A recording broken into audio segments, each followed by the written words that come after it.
What's up, YouTube? This is Too Raw for TV. So, in this video, I want to talk about yet another unsung group, that being the Good Girls. All right, the Good Girls were maybe, in some ways, a clean, a cleaner version or an answer to groups like, uh, Vanity Six or some of the other more adult-themed groups of the 1980s. But they came along right at the heart of the New Jack Swing era.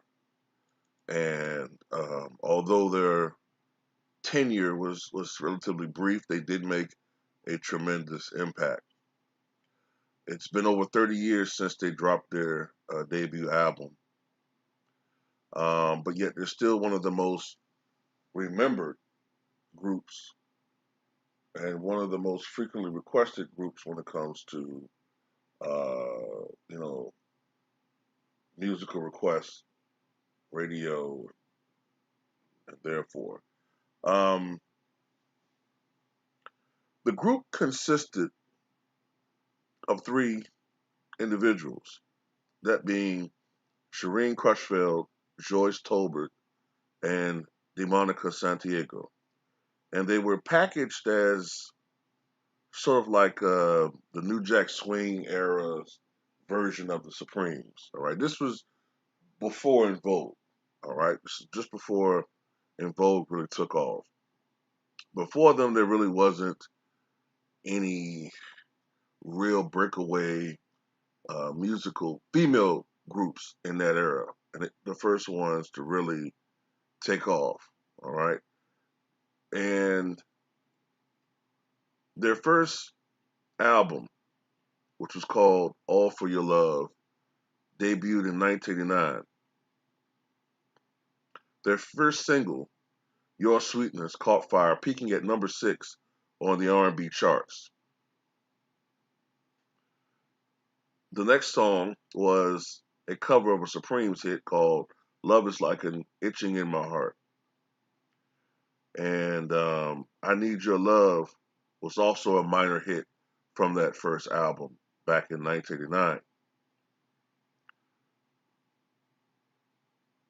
After a year of touring with big groups at the time, like New Kid on the Block, also with Motown, the Good Girls dropped their second effort, which was called Just Call Me. And at this particular time in the early 1990s, music tastes were starting to change a little bit, and they did not adapt to the times. And the Good Girls were soon the Gone Girls uh, by 1993. But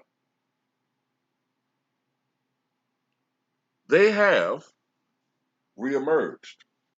In 2018, after a near 25-year absence, the Good Girls reunited and announced that they would be making new music.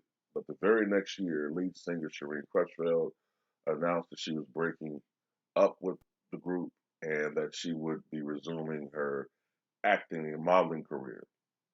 And she was subsequently replaced by actress and singer Fawn Reed in the trio, with the trio. Um, the Good Girls, their heyday has long since passed, of course.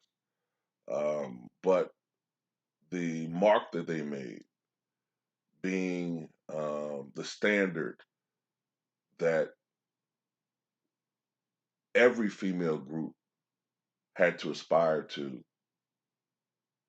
throughout the following decade, they set the standard. They were the standard bearer for female R&B music, and they are still extraordinarily popular. You know what I'm saying?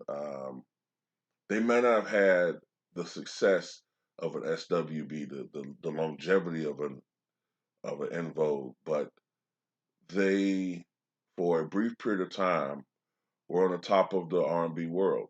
You know what I'm saying? And like I said before, they kind of set the blueprint for what every other subsequent female group would have to do in order to be successful in music. So this is my salute to them, the good girls.